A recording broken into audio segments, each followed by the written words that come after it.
My name is Troy Haney, and I'm going to talk to you today about healthcare and how it has enabled us to prolong human life and the effects it has had on the human race and the planet in general.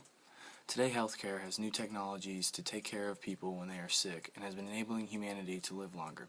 Such devices that we take for granted in our time of need, like the artificial heart and lungs, ventilators, feeding pumps, and even antibiotics, are all some of the newest ways humans have been able to extend their lives, whether it be for a few years or even a couple of decades.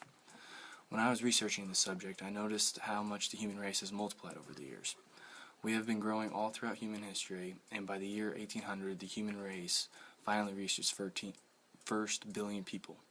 But it only took another 130 years to reach 2 billion people. As the years progress, the time span in between each billion people decreases, and by the year 2000, we finally reached 6 billion people. And I noticed after a mere 13 years, we finally reached another billion, which just the time span in between each billion has been decreasing profusely.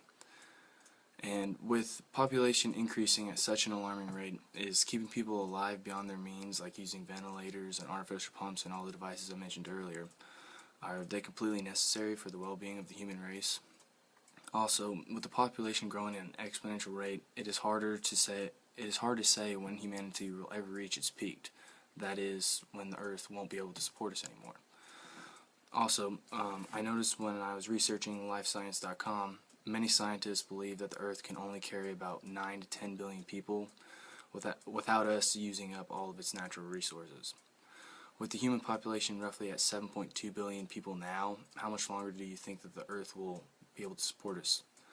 I think that people should not only take this into consideration, but also I noticed that people should not only take this into consideration, but also the fact that every year there are twice as many births as there are deaths.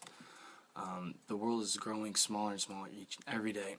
Questions are starting to rise among everyone, like, where is everyone going to start living in the next 50 years? How will we pay for the elderly's retirement in the future, with healthcare becoming so expensive recently?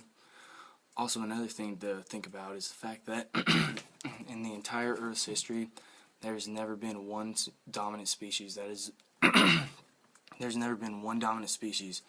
has wiped out other species and resources in order to survive. Well, that was until we came along. Artificial life also gives people the chance to spend time with their loved ones. That's a huge positive side to this. When people are taken off of life support, some can only survive for a couple more hours and some for a couple of days. There are many stories out there how people stayed alive long enough just to take care of unfinished business that they were unable to, like having a loved one finally come visit them and just to get all their goodbyes out of the way. Artificial life not only talks about people that are old in age too, it also talks about like young people, like whenever somebody gets in a huge accident and they go into a coma or something like that. Some parents in that situation decide to keep their child alive on life support because they don't want to let them go, and sometimes it pays off, and they come out of the coma. However, the cold hard truth is that the majority of coma patients never do revive, and if they do, they are never the same due to brain inactivity. And there's been a lot of problems with this lately. Like, nobody knows who gets to decide when you get to make the choice. Should I make the time? Should I keep them alive so I can spend more time with them, or is it just hurting them in the long run? It's basically hurting their quality of life. Will they ever be the same if they ever come out of it? A lot of people ask the popular question, how much does it cost to keep someone on life support?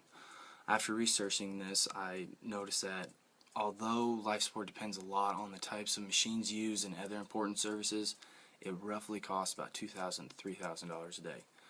Most people, if not any people, can afford this insane price to keep themselves or a loved one alive. So basically it all depends on how much money one has or how much they are willing to go into debt to keep this person or themselves alive. Not only does keeping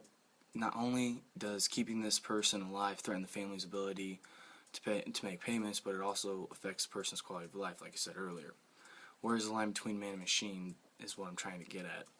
Some people in religions believe that there is a grieving process to death, which is why the thought of artificial life is so appealing to everyone. It just gives us more time to grieve and everything. Keeping someone alive until their body can fix itself and they will be fine. It's not always that simple. It's a lot harder to decide after that.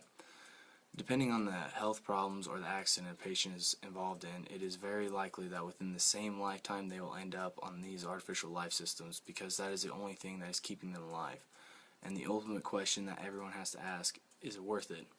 That kind of living, is it really living? Like, I know putting someone on life support, you get to spend more time with them, but sooner or later you're going to be at that age, or you could have an accident, and would you want to be in the state they are in, or what would you prefer? Would you prefer to just not have your family suffer as long as like you suffered with them? There are many sides of this. Like, should we face off? Should we figure out like? There are many questions being asked. Like, should we keep someone alive, or is the population growing too fast for the Earth to actually be able to hold us anymore? Many will take the chance in spending a little more time with their loved ones when it comes time, but others might not even get the chance. Like, a serious accident could just cause them from happening. So obviously whenever you do get that chance, you're going to want to take it, but is it the best choice? So I'm just going to end this with asking one simple question. Should people let loved ones die when their time has come, or focus on keeping them alive long enough to spend just a little more time with them, as is just whenever this accident or whenever they do go into this state? Should we just leave them how they are, or should we keep them just for our well-being? Because it's not really for theirs. It's mainly just for us, usually. At least most times it is for us.